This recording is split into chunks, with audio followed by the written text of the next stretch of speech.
petete okota lola na nzambe nango petete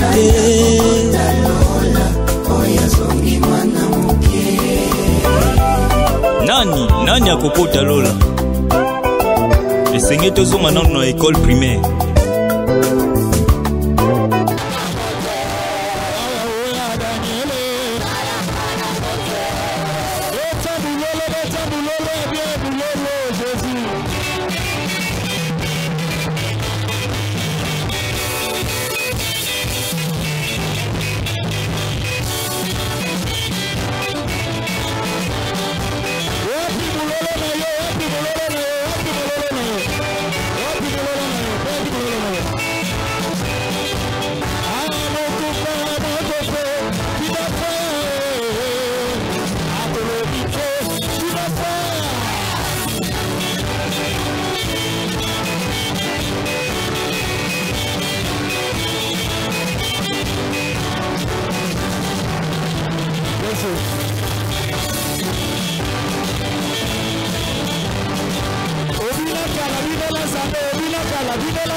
Ferme les yeux, recommande ce moment entre les mains du Seigneur. Prions au nom de Jésus.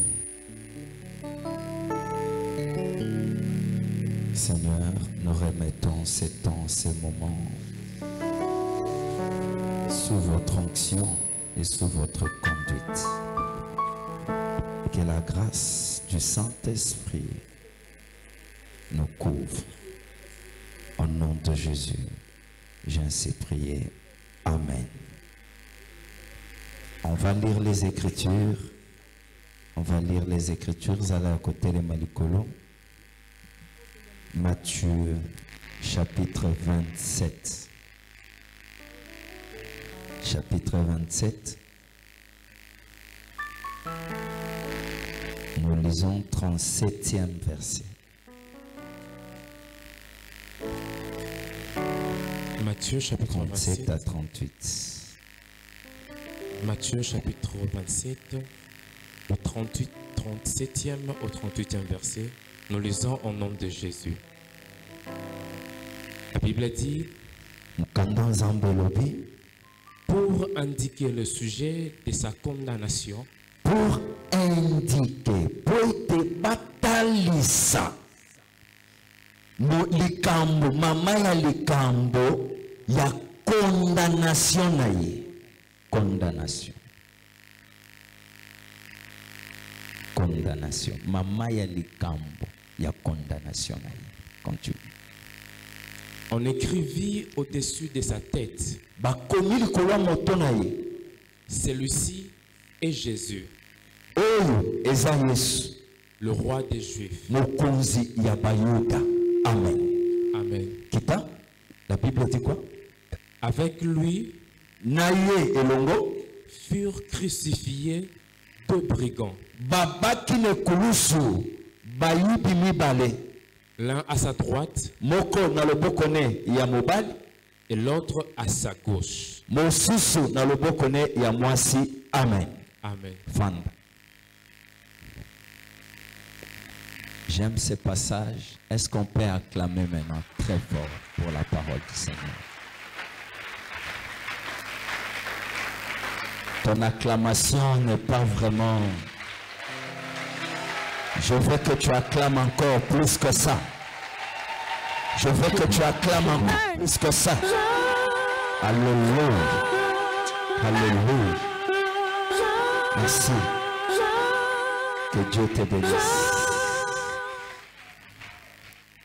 Tala waza pembeni ebisaye que il est le roi de rois. Amen. Amen. La Bible est vraiment... La parole de Dieu est bonne. Amen. Nous allons conclure en disant, nous allons peut-être pas conclure c'est trop, puisque nous allons encore y revenir, puisqu'il y a beaucoup à parler sur ces sujets de la condamnation, mais pour notre service de 21 jours, je peux dire, aujourd'hui, nous allons essayer un peu d'atterrissage, puisqu'on peut encore décoller. Que Dieu soit loué. Amen. La Bible dit et que Jésus était crucifié.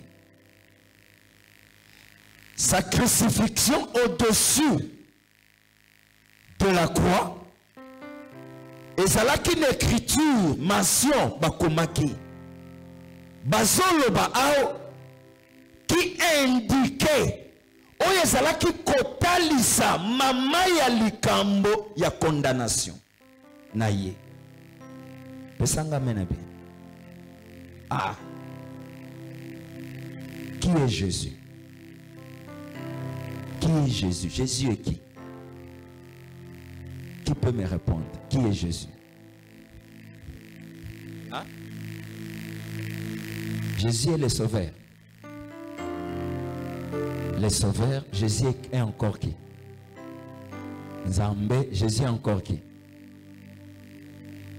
Fils de Dieu, Jésus est encore qui? Le roi de rois, Jésus est encore qui? Le libérateur, Jésus est encore qui? Amen. Jésus est tout ce que vous êtes en train de dire, mais condamné. Un enfant de Dieu condamné. Nazo tuna yo soki enzambe ba condamné et bongo yo yokutoza nzambe te. Yo mama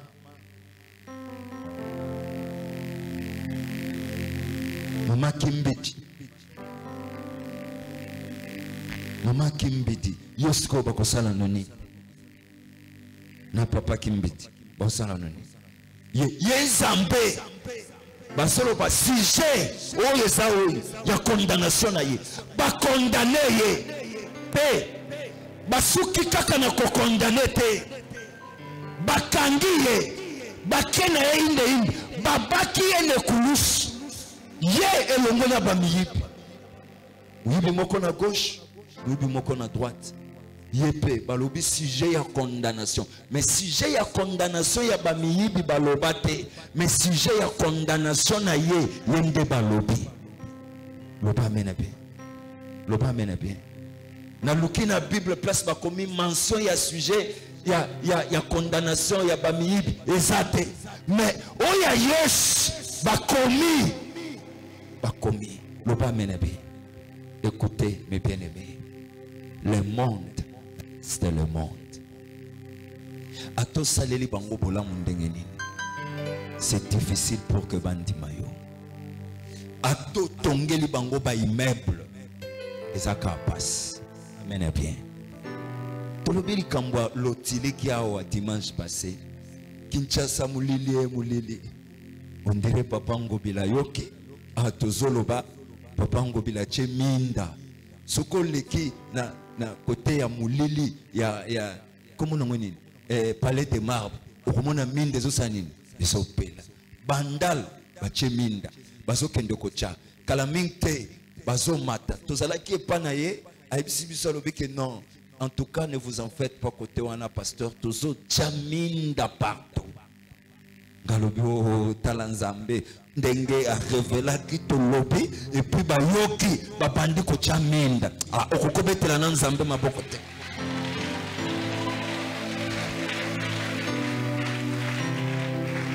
Et là, quand quelqu'un a likambwa mai.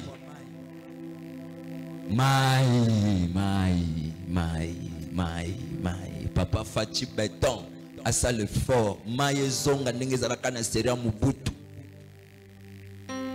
Mobutu c'est ce que Kongondo Azabang. Lui il a marqué son époque, mais bien aimé, malgré tout ce qu'il a fait. Mais n'époque comme Mobutu to banda ozana ba délestage à Maïté. N'époque comme Mobutu to kozana te. Maïa eloko moko échanger te. Beaucoup expliquer nganini, eloko échanger te. Puisque ba rivière bazwaka Maïwan ezali. Ezate ke ba rivière wane kauki.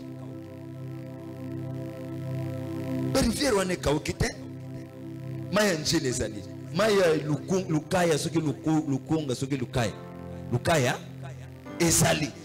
Ba mai nyonso place to la kamai ezali ekaukakate mais peuple congolais ozanga nini mai c'est ça inconcevable na ba pays oyo bazanga mai basana mai 24 heures sur 24 heures et ça la kate nga solo zaki PDG régie de zone a démissionné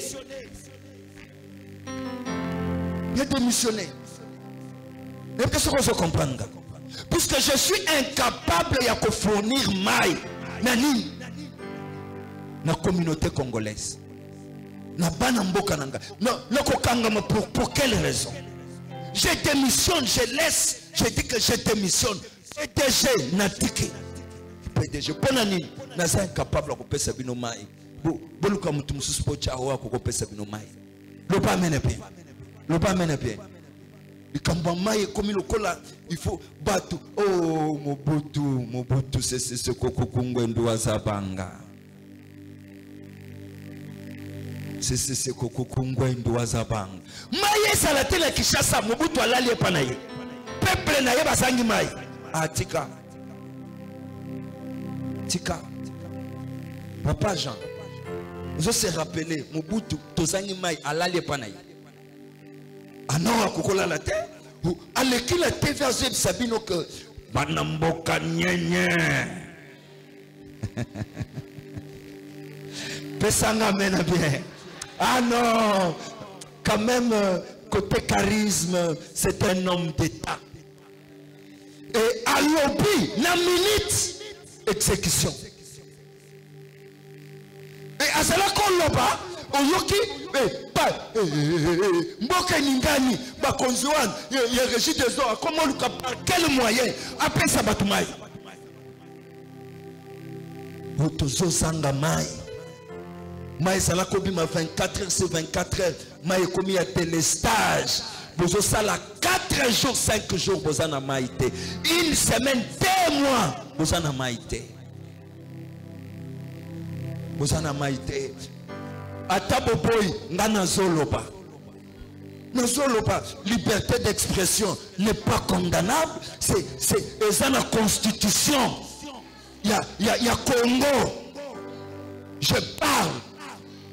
Et tant que Congolais, naza Congolais, na botama na Congo, na botami na Kinshasa, na botami na RDC. Temna RDC. Le lomai. Comment me la maille à babidon basali tout pour comment me la maille à babidon mais c'est là mon bout de me la maille à pompi eau potable au milieu salon le bon pasteur au milieu salon le bon pasteur le loba créé les biso ba maille so comme milieu salon le bon passe pour que ne sommes pas maille à usine na bango basali à babidon bonanga bakanga ba usine à babidon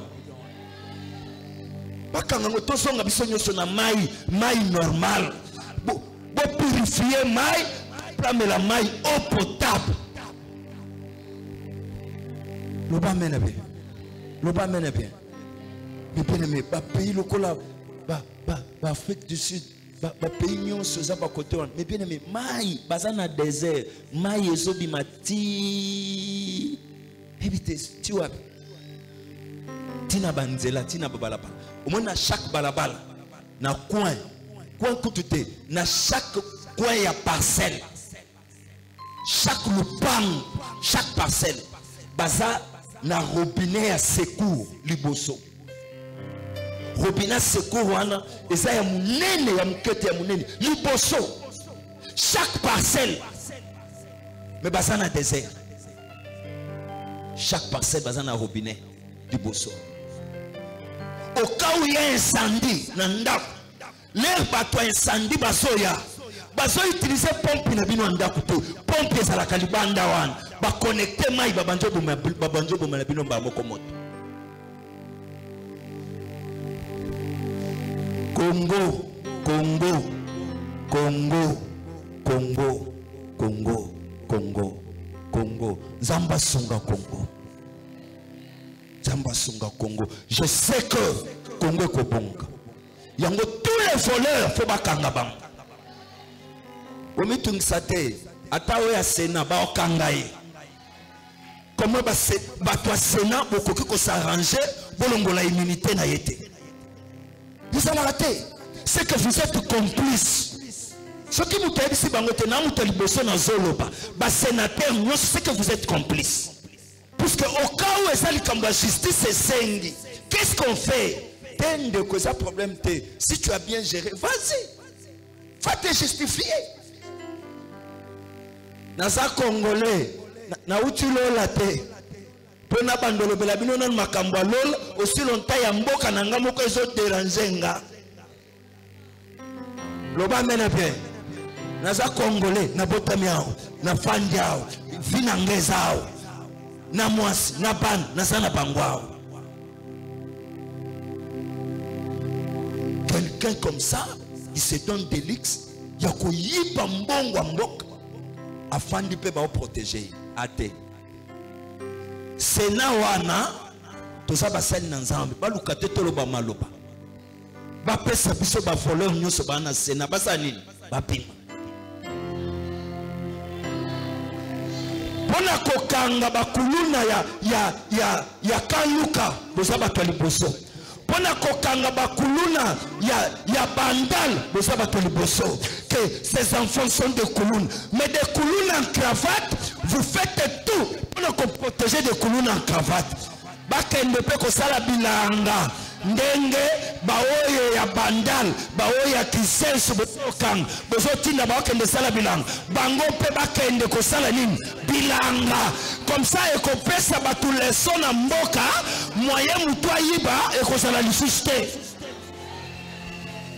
papa nyonso akozalaka nakoyiba mbongo ya leta te soki nayibi ekozala soni mpo na mwasi na nga na bana na nga mpo bakotinda nga nakende osala nini bilanga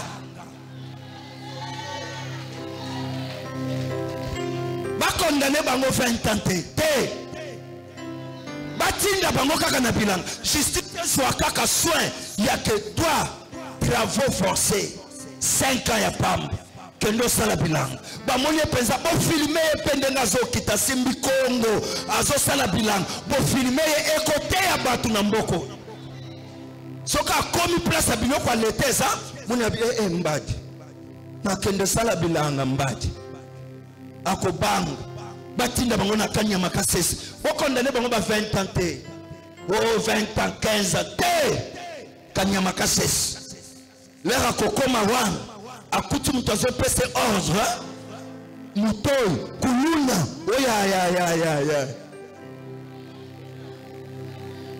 kuluna oya quartier ya kaluka ndazo pese ordre monsieur zwa Kongo takuna akosimba Kongo banjole la lobi nyoso kapuna ibaki mbongo mboka soki na iba mbongo mboka teka mwana ngako sakana nanga conscience le kosani ekozonga conscience ekozonga. La justice élève une nation. Je parle au nom de la justice. La justice élève une nation. Ce qui n'a le plus ma paix, le kanga yebsanga. Mais n'a pas le plus ma paix, le plus malin. Mboke za ya bisonyo, za ya binote. J'ai moi coupe à tout le quoi ba, mutwalo bate. Makambo ban sabatu sili. Facha saye. tozolo ba visa tikanzamba pambula yo parce que place au fan dozolo ba ola teya makambo na nzambe azo kota na makambo politique omoni ba pasteur aseka baza makambo lingi makambo politique azalo kola tata na ye olingi naza lokola yo naza lokola tata na ngai naza lokola yo voleur ya biloko ya mboka bamiyibi nyonso ya mboka bakanga bango mboka ezongi nsima mboka komi lokola zamba impossible mais ekobonga nzambe ayebisaki biso alobi Daniel mboka ekosala nini ekobonga mboka ebonga tozwi déjà voix ya kosala nini ya kobonga yebisa voisin tobongi yebisa voisin tobongi yebisa voisin tobongi malgré ba croque à jambe tosali nini tobongi tikanzamba pambola yo nakangi kasi parenthèse tozonga na makambo ya nzambe ozoloba ke o namoni ondire makambo ya nzambe esili bango bakomi kaka na makambo ya politique mpo yo nde moto ozwaki makambo ya nzambe otyaki ngai otyaki ngai makambo ya nzambe yango ozoloba ke esili ekomi lokola nini te ezali pesanga mene pena avancé. La Bible dit et que nation ya condamnation na ye, c'est que Jésus-Christ était condamné, lui qui était le roi des rois, le Seigneur des seigneurs, lui qui a fait manger basina mibali bao bazwa ki décision ya ko condamner, mais Jésus a laissé Sakabango,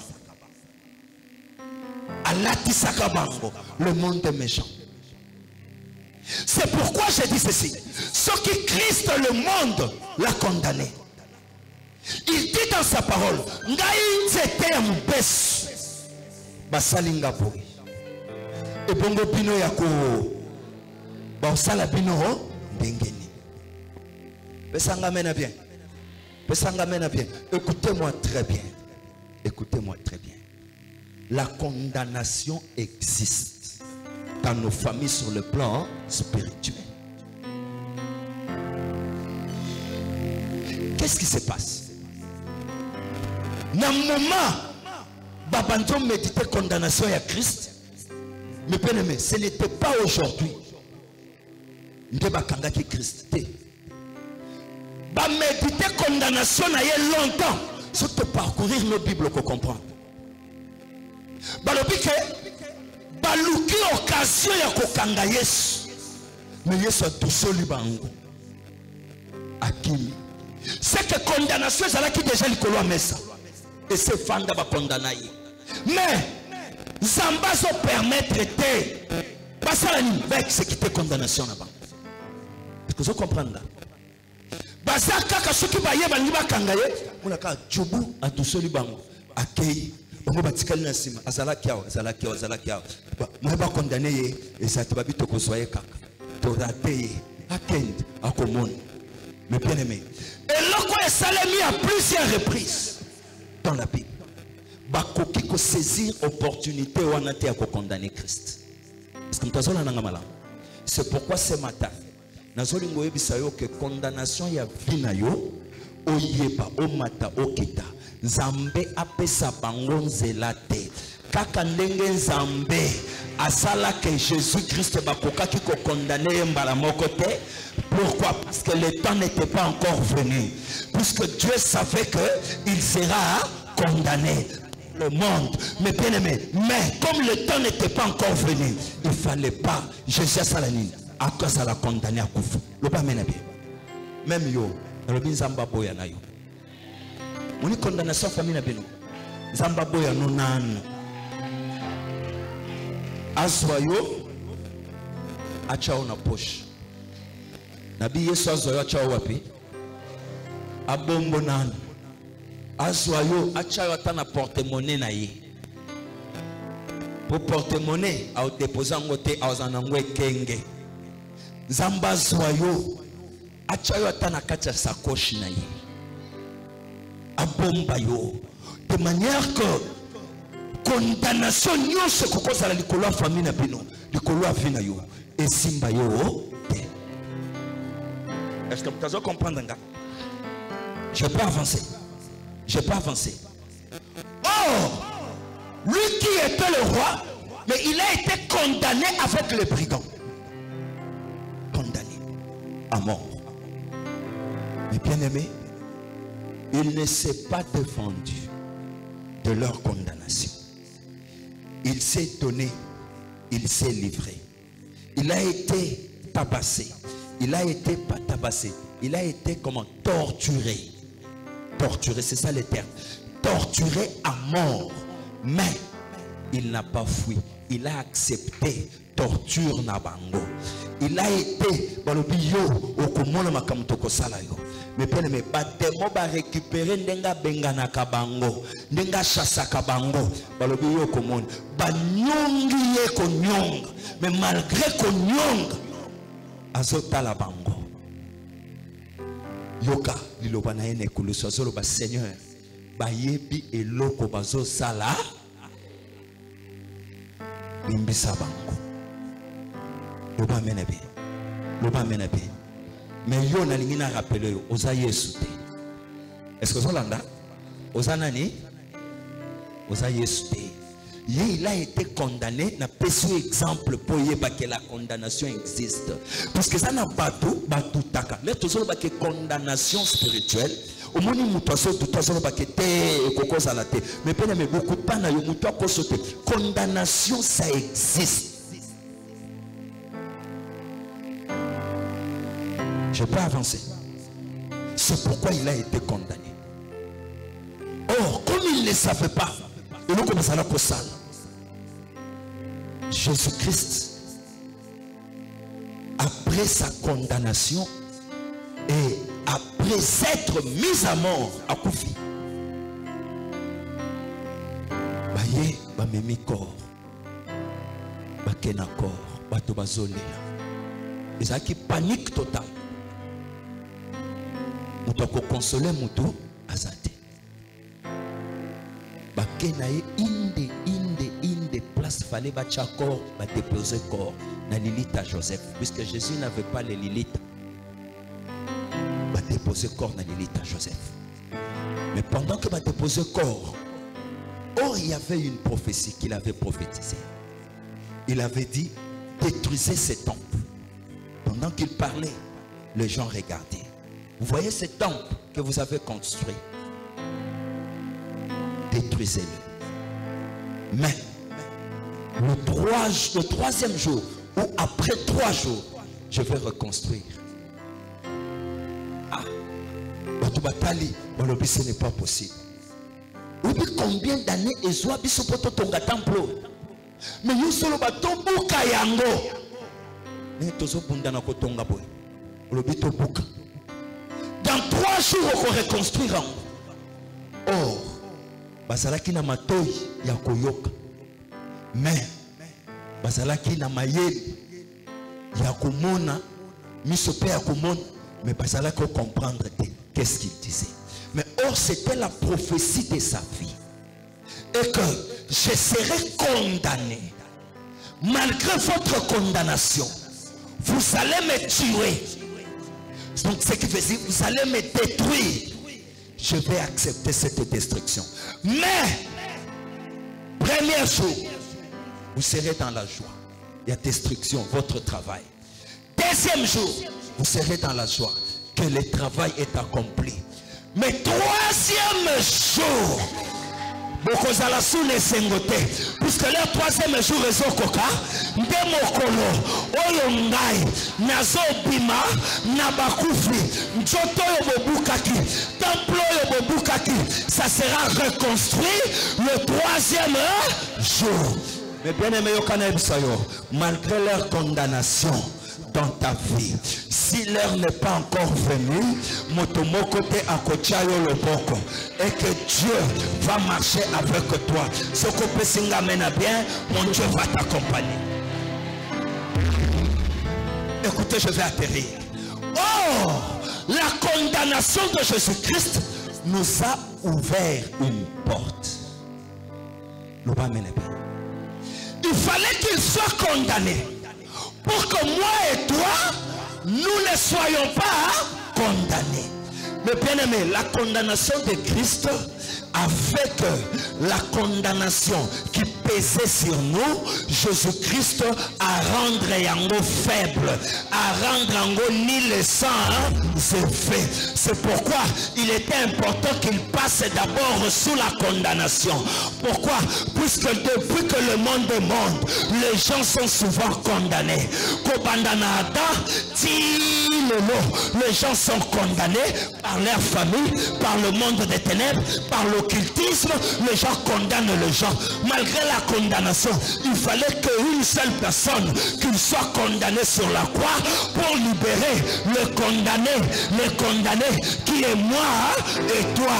Aujourd'hui, je viens te dire, si tu as été condamné par ta famille et que tu n'auras pas d'enfant, moi je déclare que toi tu auras d'enfants au nom de... Si tu as été condamné par ta famille, il y a une personne qui a pris ta place sur la croix. Il a accepté d'être condamné pour que ta vie change. Si tu crois, ce matin, je déclare que ta vie,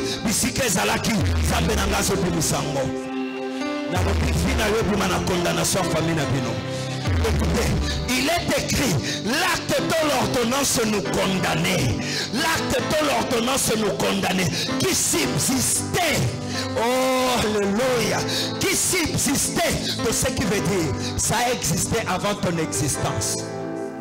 Ça existait avant que toi tu sois né. Quand tu es né, tu as trouvé ça. Comme quand tu es né, tu as trouvé ça. Na tomba lelo, na solo bana mutumoko.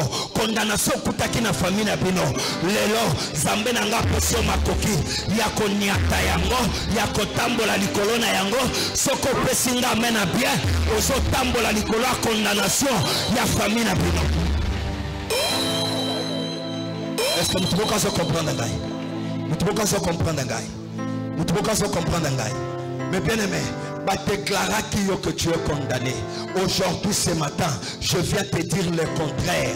Lorsque la famille nous te déclara qui nous parlons qui malobo, peut-être ça papa na yo. Nous parlons malobo, peut-être ça maman na yo. Nous parlons qui malobo, peut-être ça tata moi si na bino. Mais lelo, je suis ton père spirituel. Je remplace ton père. Je remplace ta mère. Je remplace ton oncle. Je remplace votre chef de famille. Moi aujourd'hui, je suis votre chef de famille. C'est pourquoi je viens de déclarer, étant que votre chef de famille, ce qui va tchaki que bino boba la terre, ngai na zolongola, nyonso o balobaki, que yo balate, je déclare au nom de Jésus, au bala, au nom de Motoya Lobaki, alekinga na puissance était. Motoya Lobaki, alekinga na pouvoir était. Je déclare ma soeur au bala. Je déclare ma soeur au bota. Je déclare ma soeur au kendeliboso. Pourquoi?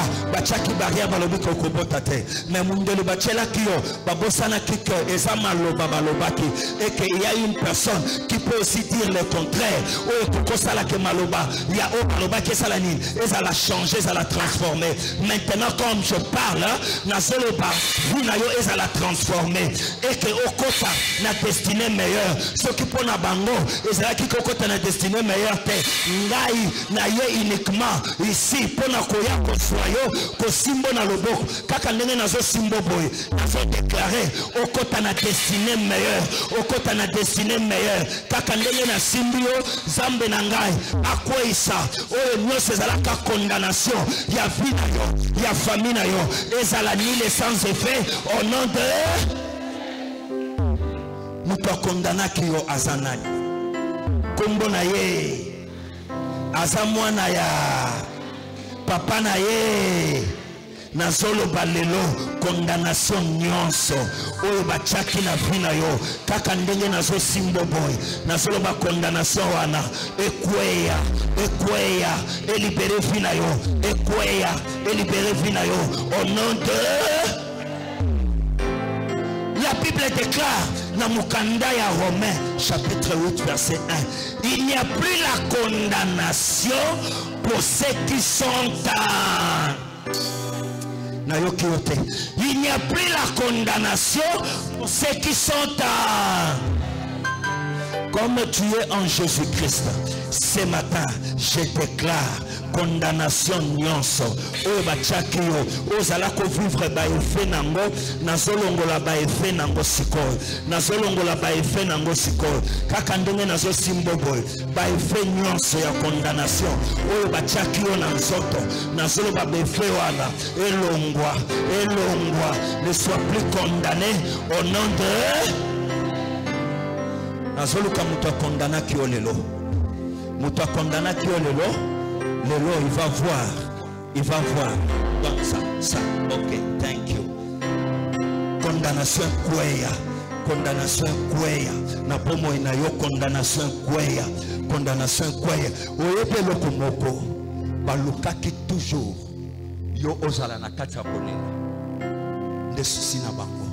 Mais nazo bisa yo que maya miso na yo lelo loro kopimawa ebongwa na nini ese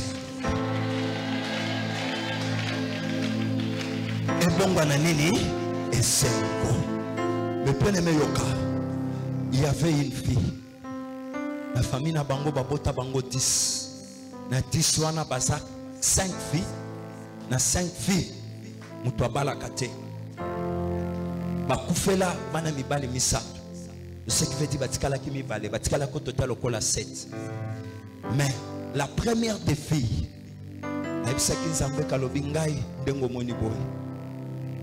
je ne donnerai pas mon corps à une personne. Mon corps est réservé pour mon mari. Je sais que dans notre famille, mais moi je suis venu auprès de toi, Seigneur. Que cette loi qui existe, cette condamnation qui existe, je sais que sur la croix, tu as dit tout est accompli. Et tu as dit ceci. Et que l'acte dont l'ordonnance qui subsistait, qui nous condamnait, a été déchiré. Où? Sur la croix. C'est pourquoi je m'approche de la croix. Pour que nous, ces là qui comme condamnation, et à la nul et sans effet. Et il dit, il n'y a point de condamnation pour ceux qui sont en Christ. Je crois, et non seulement Namalobanayo, je crois en toi, Seigneur. Et que cette parole va continuer à travailler dans ma vie. Moi, dès que je quitte ici, aujourd'hui, ma vie change. Balinga balinga te, nazalaka susu ya bango te. Oso longolanga na famille wan, oso botolanga na condamnation na maboko na bango. Ce qui veut dire, je ne suis plus condamné. Écoutez, la sœur, Tosaline première année, deuxième année, troisième année, Asaka Soakouté Nangalobi, papa, je sais que je veux me marier. Mon mari est quelque part. Je viens donner l'offrande pour arracher mon mari. Elle dit, ah bon? Ah ben oui, papa, pour arracher mon mari. Mon mari est quelque part. Mon offrande, c'est ça. Ah ben, ici $20 à pèse. Seigneur, son mari, place à ça attaché. Na singa. Lokola agnon, oba kangaka. Lokola mpunda, oba kangaka. Na entrée à ville, na zofungo la mobali na ye. A rejoindre ye. Papa, tu sais que je veux me marier. Neb c'est oui, ma fille, tu vas te marier. Ça c'est l'offrande de mon mari. Place à Zali. Je veux me marier. Obike na mona foi yandengwana kala. Foi yandengwana na mona ngokala. Je veux me marier. Papa, tu sais que je veux me marier. Nandimi oui. Alors mon offrande c'est ça, papa. Elle dit ah bon, faut que j'ai pris. Mais bien aimé, il y a que ça la cœur. Les rassures révélations de l'offrande douane. Moyen qu'on arrêter les athées, le col hémorragie. Mais bien aimé, après 6 mois, mais bien aimé, tout le monde a écouté un année.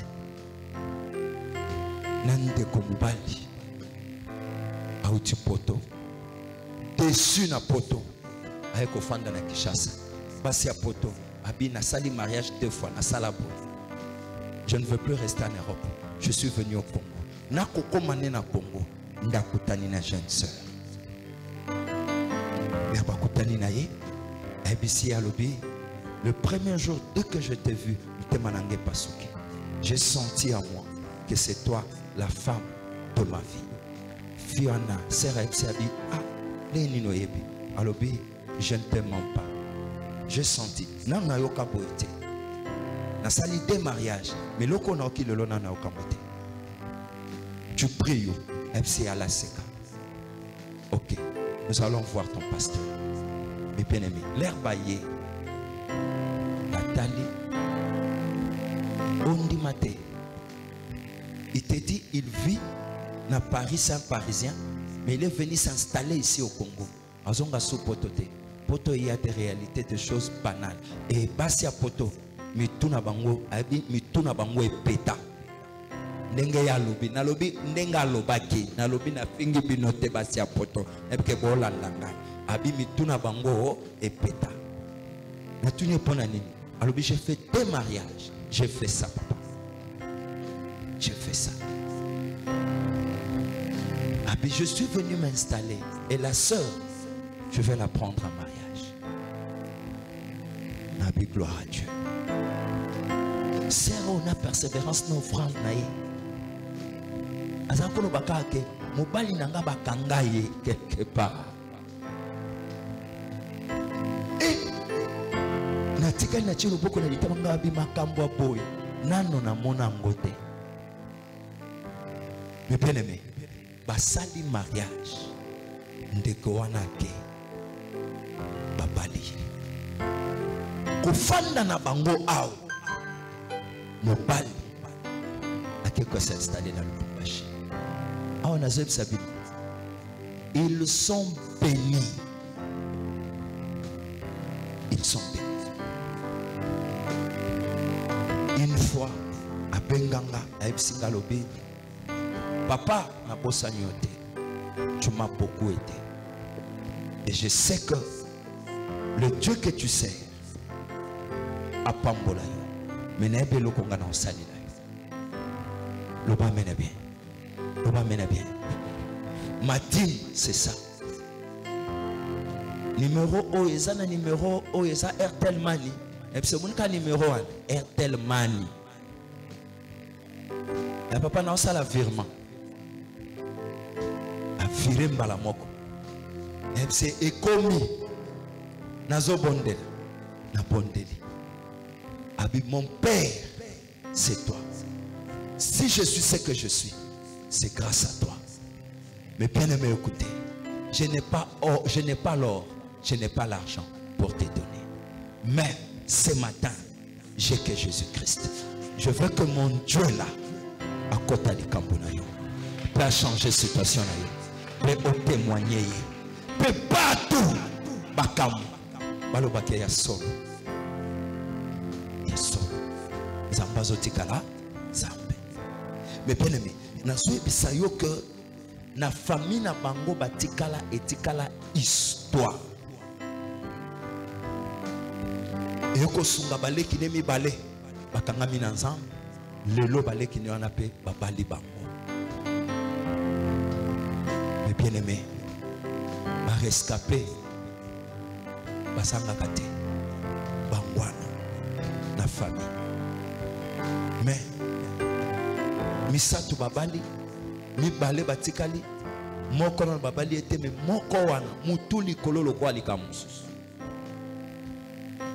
Ebisi yenga lobi komitungisa te yonde yaya betaka sete lobela ke kaka atazo boy yolobaka kaka jour eza osani aoyoka aokita o eza ba témoin nini ya famille loba menabe foi na ye esali que vie esala nini change.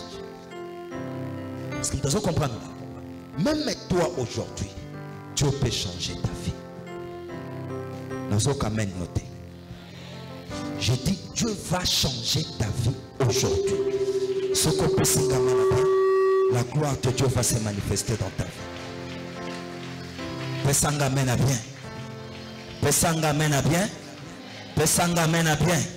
Pesanga mène très fort. Pesanga mène très fort. Que ta vie change.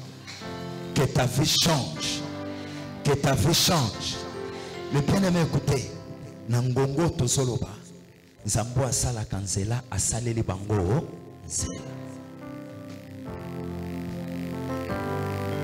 Simple prière.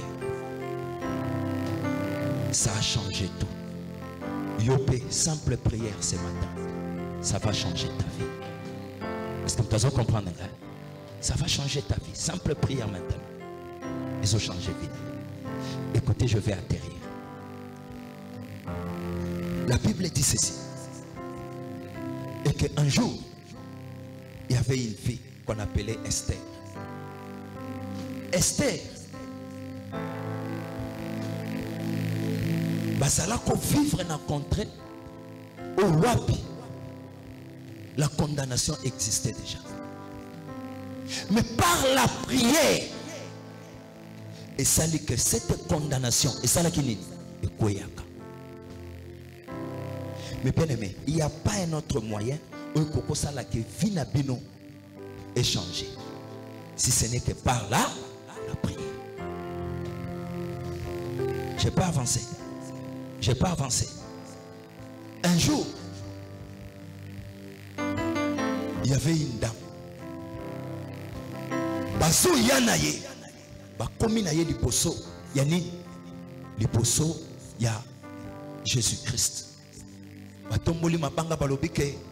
Elle est déjà condamnée. C'est fini pour elle. Moïse nous a dit de tels cas sont déjà condamnés. Photo salani. To bamba bango mabanga batwa boy. To bamba kabango mabanga. To silani na bango bakufi. Et toi maintenant tu dis quoi? Bandeko bebe kite ke basalere grave. Ya kozwa maloba. Ya Moïse. Bozea ko tuta nisango. Na moto oj akela Moïse. Na moto oj a inspiraka Moïse. Mais bien aimé, a tomboli muto. MC Bango, ça c'est une occasion. Yako salani. Yako corriger ce que Moïse avait écrit, ce que Moïse avait laissé. Mais je veux corriger ça. A tomboli longi. MC Bango, Moïse vous a dit. Mais moi aujourd'hui, je vous dis que Olonan a sumukate. En d'autres termes, Olonan na katia vinaye azana condamnation te abamba mwana mwasi oyo libanga. Batala conscience bando reprocher bango. Oya chaki bwa kiti libanga lobi. Tout ça là qui est rêve. Faut qu'il fallait pas te yana. Fallait aussi la nena nzela. Ngape na utosumukati, ngape na sali mabe. Moi aussi je suis condamné. Mbadi. Ok. Mais bien aimé, on ne peut que remplacer une condamnation verbale par une parole de la libération de cette condamnation. Par une autre ordonnance. Ordonnance, la condamnation na yo. Lelo, tozo kotisa ordonnance musus. Ozo libérer na nini na condamnation. Est-ce que vous comprenez là? L'elba yena ye, bébé kiteke, azo longo la ordonnance à condamnation ya Moïse azo retiré yango. Pour accorder sa ordonnance, il y a libération, il y a nani, il y a moi na moi ce matin, au lingo lingate, ordonnance nyon c'est ça qui est condamné yo. Nazo signé ordonnance mosus, sikasiko, ordonnance nazo signé, ezo pimisayo na condamnation ya famille na yo, ezo pimisayo na condamnation ya libota na yo. C'est par une seule personne que toute votre famille est là qui est condamnée. C'est par une seule personne que Dieu m'utilise maintenant pour que votre famille ou votre vie et puis manakata condamnation ya oyo moto oya condamna kabino na famille comme azalaka moto ngape na telemi na zanani moto nzamba pesinga pouvoir car il est écrit tout ce que vous lierez ici sur la terre sera lié au ciel. C'est pourquoi je suis venu ce matin dire à une personne, condamnation nyonso, on va poser qui likolo na yo, na déclaré yango, ezala ni les arts. Na lobi ezala ni les arts. Que mon Dieu a délivré yo, a libéré yo, na condamnation famille na yo. Na zoloba, mariage na yo ekobeba. Mariage na yo ekokweya. Okobala, okokende liboso, banzela na yo kofungwama, okomona poto okobandosala ba aller retour, ozokende ozozonga sans effort. Yo zambe na ngazo fungolela yo nzela. Yo tozokutana na yo na aéroport à Croatie. Tozokutana na yo, tozokutana ozoloba que papa je rentre chez nous. Dans l'émission que je suis venu prier pour quelqu'un seulement et je vais faire 2 jours et je vais retourner au pays. Loba mena bien, soko pesinga mena bien, tozokutana na aéroport à Japon. Ah soko pesinga mena bien, tozokutana na aéroport à Hong Kong. Soko pesinga mena bien, tozokutana na aéroport à Dubaï. Soko pesinga mena bien, dans le but tozokutana na yo na San Francisco. Pesanga mena bien, tozokutana na Dallas, Kalamingite. Nabi Kalamingite tozokutana na Dallas. Soko pesinga mena bien, zambe nanga fungolela yo banzela. Banzela bachela kiyo, barrière bachela kiyo, na déclaré barrière wane kwei au nom de ozokatisa ba frontière na ba frontière ozokatisa yango. Nzambe na ngazo lekisa yo au-delà. Écoutez, il dit dans sa parole et que je vous ai transporté dans mes ailes comme un aigle qui transporte ses enfants. Mais bien aimé, écoutez, ce qui veut dire la condamnation reste en bas. Lui étant que les grands aigles, azo memayo, azo simbayo, azo traverseyo, Nicolo ya ba condamnation ya famille na yo. Soko pesinga mena bien que les grands aigles amemayo, akende na yo, au-delà.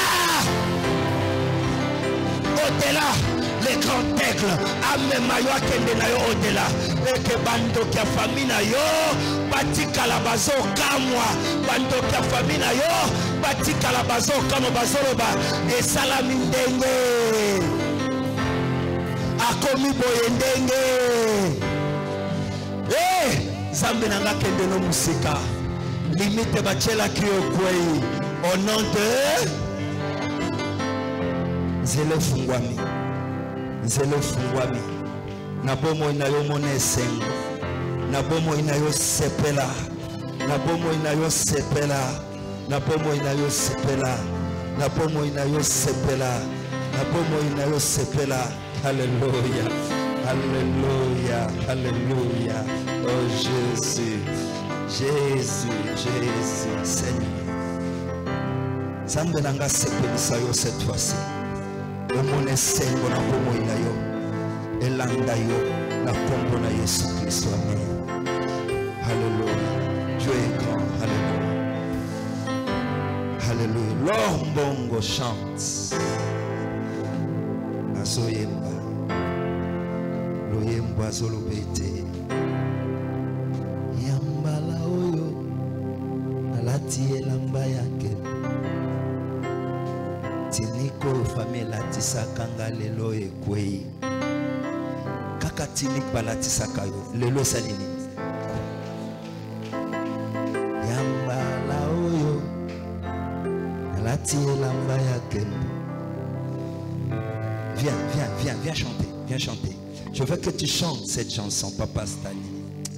Gloire à Dieu. Merci Seigneur. Chante cette chanson. Chante cette chanson. Yambala oyo alati elamba ya kembo. Que mon Dieu t'élève. Alléluia. Que mon Dieu t'assiste. Elamba nyonso balati ki na famille na yo kwei. Amen. Oh Jésus, que la grâce de Dieu te couvre. Merci. Merci Jésus. Chante avec moi ces cantiques. Jésus-Christ qui change ta situation.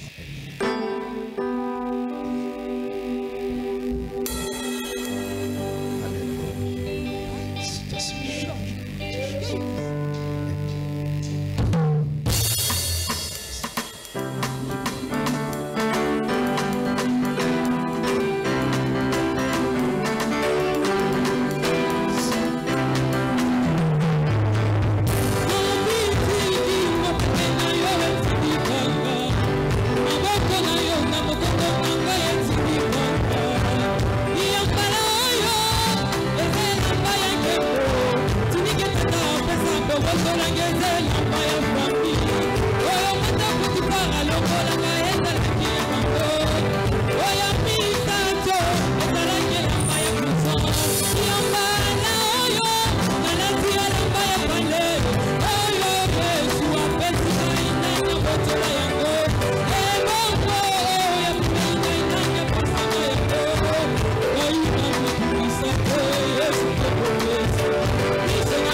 Chante avec joie. Alléluia.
petete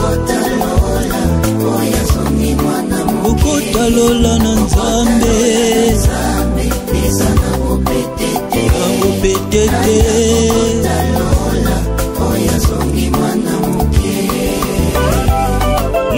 nani akokota lola esenge tozonga nano na école primaire